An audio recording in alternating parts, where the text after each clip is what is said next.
Good evening. It's 6 o'clock on Wednesday, May 18th. Welcome and thank you for joining us tonight for the English edition of Aura News, where we bring you today's top stories translated into English every weeknight. The director of the State Informative Services reported today in the Parliamentary Commission of National Security over the phone tapping issue. He confirmed before the MPs that tapping equipment arrived in Vlora 2 months ago and that it was not declared. He stated that he was informed about the equipment's arrival in Albania and that the prosecution should investigate it. The State Informative Director affirmed that he had informed the Prosecutor General about the equipment and that he also received a call from the President, to whom he said exactly the same things he told to the Prosecutor General.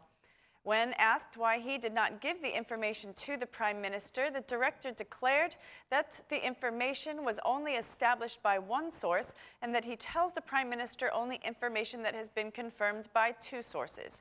The State Informative Service Director declared that he does not know whether the equipment has been used for tapping any official or not, and that he feels the prosecution should gather information over this issue.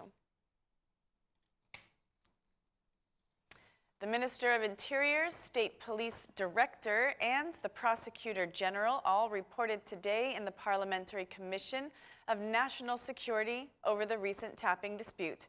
The Minister of Interior reiterated that there is equipment in Albania. However, it is the property of the Italian authorities and has been used for training Albanian police officers and not for actual tapping. The state police has not violated and will not violate the law, especially for sensitive cases like this. Other claims are only media rumors, he said. The minister added that the equipment is here as part of an agreement signed with Italian authorities and Bujar Nishani back in 2007. Nishani was the Minister of Interior at that time, and the Minister of Interior now declared that the state police have never hampered the investigation of the prosecution and that the state police have provided all the necessary data to the prosecution. He also said, I hope that those who have abused their duties by providing false information to the citizens have the institutional and intellectual courage to apologize to the people. The minister also declared that the training equipment entered Albania regularly, indirectly responding to the State Informative Service Director, who earlier had reported in the Commission that the equipment had entered the country without being registered. Also, the State Police Director declared during his reporting at the Commission that there is no tapping equipment. The State Police Directorate has acted only in accordance to the legislation regarding the issue for which I am being called to report.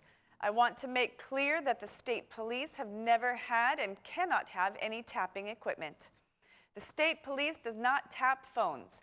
An investigation was launched, and I have made all the necessary documents and human resources available.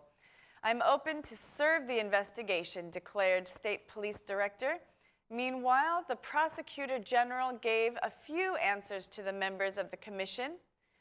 The investigation was launched based on data provided by the State Informative Services, media, and other sources. The investigation was launched on May 13th, and the prosecution has conducted several investigations since.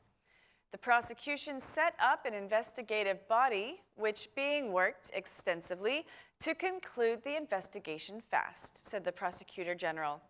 When asked whether the prosecution's investigation has been hampered by anyone, the Prosecutor General declared that they have investigated, or they will investigate every official who tries to impede the process.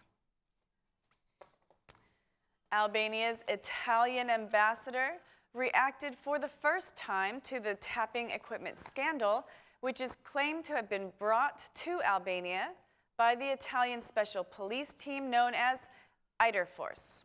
The Italian diplomat declared that he cannot provide details in relation to this issue, which is under investigation by the authorities. I cannot comment on this issue while there is an ongoing investigation. I can only say that there is maximal cooperation between Albania and Italy. The Italian ambassador declared, The Albanian prosecution is waiting for a response from the Interforce concerning the equipment. The investigative bodies have already started questioning people who have had access to the equipment. The vice police director was interrogated for about 2 hours for that reason. The Democratic Party will present a parallel draft over the structure of the justice system at the Ad Hoc Commission for Justice Reform. The Democrats consider the current system to be complicated, and according to them, it does not bring results in the fight against corporatism. They propose removing the Council of Appointments in the justice system and passing its responsibilities to the Constitutional Court. They also propose merging the Independent Committee of Qualifications, the Special College of Qualifications, and of the Tribunal of the Judiciary. The Democrats also suggest that the evaluation of the judges and the prosecutor be made by the Supreme Council of the Judiciary and by the Supreme Council of the Prosecution. The Democratic Party chairman spoke after the meeting of the Democratic Parliamentary Group, declaring that the draft reflects all the proposals of the Venice Commission. According to the DP chairman, the Venice Commission has declared that the system is complicated and that more dialogue is needed over this issue. The Democrat experts proposed the draft to the Democrat Parliamentary Group. It will be discussed for a week and will later be officially presented in the Parliament.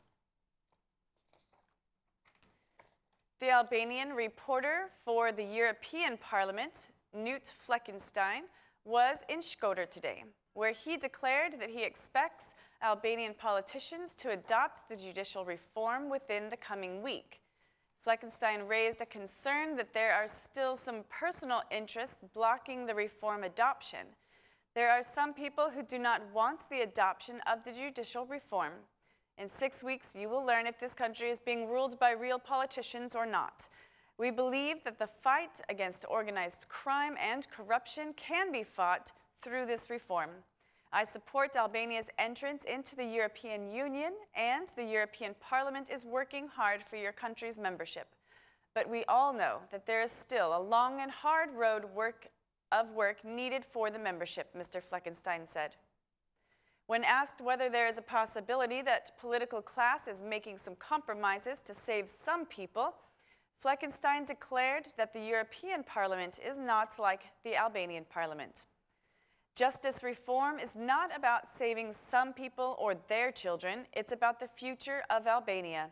It's really important for Albania to have independent judges. New jobs need to be opened. Trusting in the rule of law is the only way for a foreign investor to invest in Albania. These, among others, are the reasons the judicial reform is truly important, declared the European Parliament member. Regarding the tapping equipment, Fleckenstein says that if it exists, that would be very concerning. If it's true that the equipment exists, he says, that would be a problem. The responsible people should be given explanations before the law. This issue can be better commented on after the judicial reform is adopted, he said.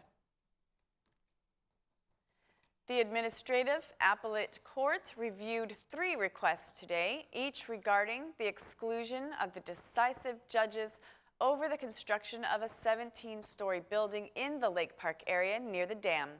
The requests to change the judges have been submitted by Tirana's City Hall, the State Lawyer's Office, and the National Inspectorate for the Protection of the Territory. All 3 requested the exclusion of the judges, citing a conflict of interest. The court rejected the request, and on Thursday, the currently appointed judges will review the lawsuit to suspend the construction at the Lake Dam. Tirana's mayor reacted to the court's decision and declared that City Hall will not withdraw from this legal battle and that the Supreme Court will have its say before it's over. According to the mayor, the main judge appointed to review the case is a cousin to one of the building construction company owners. The mayor gave assurances that the 17-story building will not be allowed to be constructed and that work has already begun to block the construction. That's all for our English edition this evening. Please join us again Monday through Saturday at 6 p.m. for your local news in English. My name is Mari, and on behalf of Aura News, thank you and good night.